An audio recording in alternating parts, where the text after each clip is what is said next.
Hello everyone, good afternoon. आज की 28 जनवरी, देखते हैं आज में मार्केट में कैसा मोमेंटम रहा। सो अनएक्सपेक्टेड ओपनिंग थी मार्केट में आज। हमने डिस्कस किया था कि हमें एक्सपेक्टेड था कि मार्केट में गैप डाउन ओपनिंग हो सकती है। सो जितना हमने एक्सपेक्ट किया था गैप डाउन हो सकता है, उतना गैप अप हो चुका है। So this is the behaviour of market की, अनएक्सपेक्टेड मूव मार्केट में आ सकते हैं। सो देखेंगे कि जब गैप अप हुआ तो मुझे लगा कि अपना डे लो क्रॉस करके मार्केट जो हो सकता है नीचे नीचे की तरफ आएगा। लेकिन मार्केट को जो ये रिसेंट एसएल मिले हैं यहाँ पे, तो मार्केट ने वहाँ तक रैली किया।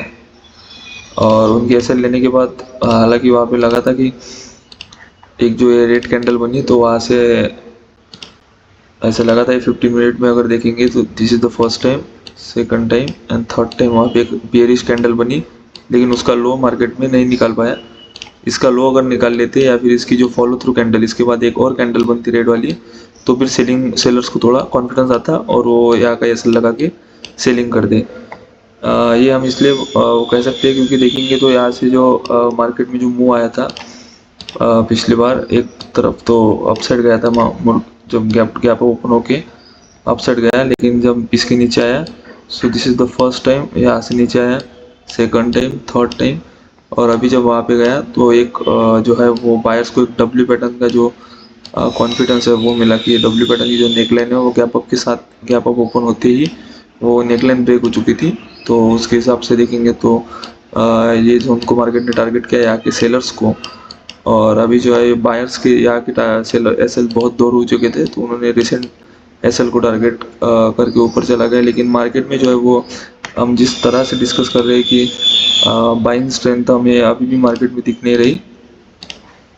ऑल्दो आज मार्केट ने अपर साइड में ही जो अपना मूव है वो रखा है। यहाँ से रेजिस्टेंस आज मार्केट ने लिया है। अगर हम देखेंगे तो शार्प 400 पॉइंट का मूव कुछ 3 बजे के बाद का मूव हमें देखने को मिल रहा है आज। देखेंगे 480 490 पॉइंट का मूव है। और ये जो मूव आया है वो आया है 2:45 और 3 बजे के कैंडल में। तो ये मूव एक्सपेक्टेड था या अनएक्सपेक्टेड था, ये तो आना ही था। अगर हम देखेंगे 30 मिनट की एक ही कैंडल है जो कि है कुछ 400 प्लस पॉइंट की, 473 पॉइंट की। और उसकी जो आई है सेलिंग, वो इस कैंडल की वीक जो है वहाँ से आई है। सो यहाँ से एक बार आ चुकी है और एक बार आ चुकी है। तो अभी मुझे लगता है कि सेलिंग कंटिन्यू होगी यहाँ से। अभी मार्केट में ऊपर जाने में के लिए और स्ट्रगल करना पड़ेगा। सो ये जो पेंडिंग गैप है मार्केट में नीचे साइड की, ये गैप फिल हो जाएगी अभी। कल देखते हैं कि कैसा ओपन होता है मार्केट। सो अगर हम देखेंगे इस जोन में अगर मार्केट ओपन होता है तो टाइम स्पेंड भी कर सकता है। लेकिन जैसे ही इसका लोन इस लो निकालेगा ये वाला, तो ये वाला टारगेट ओपन हो जाएगा और शार्प वहाँ से कुछ 500 पॉइंट का फॉल हमें देखने को मिल सकता है इन द सेम डे। आज जो बाइंग हुई मार्केट में देखेंगे तो कह सकते हैं कि बायर्स में स्ट्रेंथ आज हमें देखने को मिली। लेकिन देखेंगे तो ऊपर से रिजेक्शन भी था कंटिन्यूस कैंडल्स में। कुछ जिस प्रकार की ये रेड कैंडल बनी है उस प्रकार की हमें एक भी ग्रीन कैंडल देखने को नहीं मिली। तो जिसकी हम बात कर रहे हैं स्ट्रेंथ की, जैसे यहाँ पर बैक टू बैक देखिए बड़ी बड़ी ग्रीन कैंडल्स बनी, वैसे यहाँ पर बनी 5 ग्रीन कैंडल्स, लेकिन छोटी बॉडी की बनी है। उसके बाद एक ही रेड कैंडल ने इन 4-5 कैंडल्स का मूवमेंट खराब करते हैं, मोमेंटम जितना था। तो बायर्स में जो है वो जो देखेंगे हम दो पॉइंट्स, जो हम फिबोनाची का जो गोल्डन जोन रहता है 0.5 टू 0.618 का, वहाँ से मार्केट अभी फिलहाल सपोर्ट ले रहा है। ये जो रेड कैंडल का जो ऊपर से आया, इसके नीचे अगर क्लोजिंग दे देता तो फिर फॉलो थ्रू आ सकती थी कैंडल डे के लो तक और फिर ये गैप भी फिल कर देती। लेकिन अभी यहाँ से फिलहाल ऊपर जा रहा है। अभी मार्केट में उतना टाइम तो बचा नहीं है, सिर्फ 5 मिनट 10 मिनट बचे हैं। तो आज अभी कुछ डिसाइड नहीं होगा किस तरफ मुँह आ सकता है। लेकिन आप ये वाली और ये वाली के नीचे ट्रेड करना इसका है। इसकी विद इन मार्केट में नो ट्रेडिंग हो जाएगा, ये नो ट्रेडिंग जोन।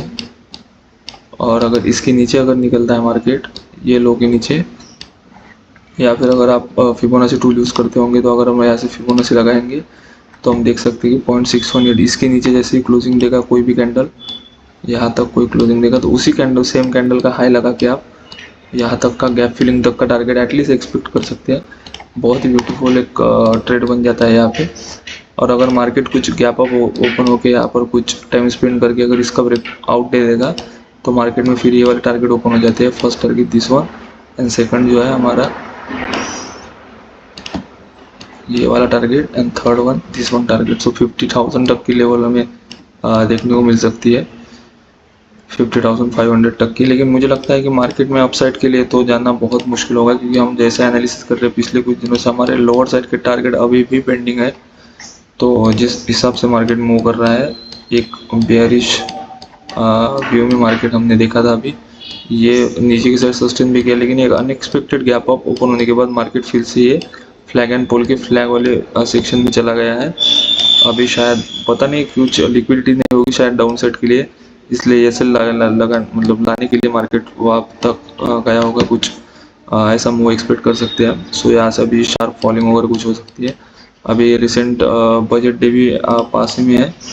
सो जब भी ट्रेड करेंगे so trade with less quantity and किसी भी साइड में बायस मत रहिए। मार्केट जब ओपन होता है सो आप टेक्निकल एनालिसिस करके मार्केट में जैसा भी आप एनालिसिस करते हैं उस हिसाब से आप एनालिसिस वगैरह करके ही मार्केट में ट्रेड लीजिए। किसी भी वन साइड में आप ज़्यादा देर तक पोजीशन होल्ड मत कीजिए। छोटे छोटे प्रॉफिट आप बुक कर सकते हैं और लॉस भी छोटे लेना। प्रॉफिट हालांकि आप बड़े प्रॉफिट के लिए भी वेट कर सकते हैं, लेकिन ऐसे मार्केट में क्या होता है ना कि आप दिन भर वेट करते हैं, आप किसी ने ये हाई ब्रेक होने के बाद पोजीशन ले आओगे तो यहाँ तक प्रॉफिट जो है, क्योंकि प्रीमियम जो है वो ज़्यादा बड़े नहीं होंगे क्योंकि बहुत स्लो एंड स्टेडी मोमेंटम है। तो यहाँ तक जाने के बाद यहाँ पर भी साइडवेज साइड जैसा ही कुछ किया, लेकिन जैसे ब्रेकआउट दिया बहुत से को लगा होगा कि साइडवेज का ब्रेकआउट आ गया, अभी मार्केट भी अपसाइड में है तो जाएगा, लेकिन उनको ट्रैप करके मार्केट कितनी शार्पली नीचे आ गया। सो ऐसे केसेस में प्रीमियम बहुत तेज़ी से बढ़ जाता है।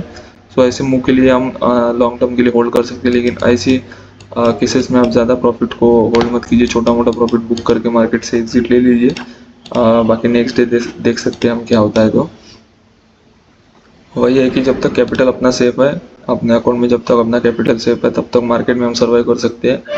सो no compromise with that, strict SL के साथ ट्रेड करना चाहिए और नो डाउट कि आपको हायर प्रॉफिट के लिए होल्ड करना चाहिए हमेशा।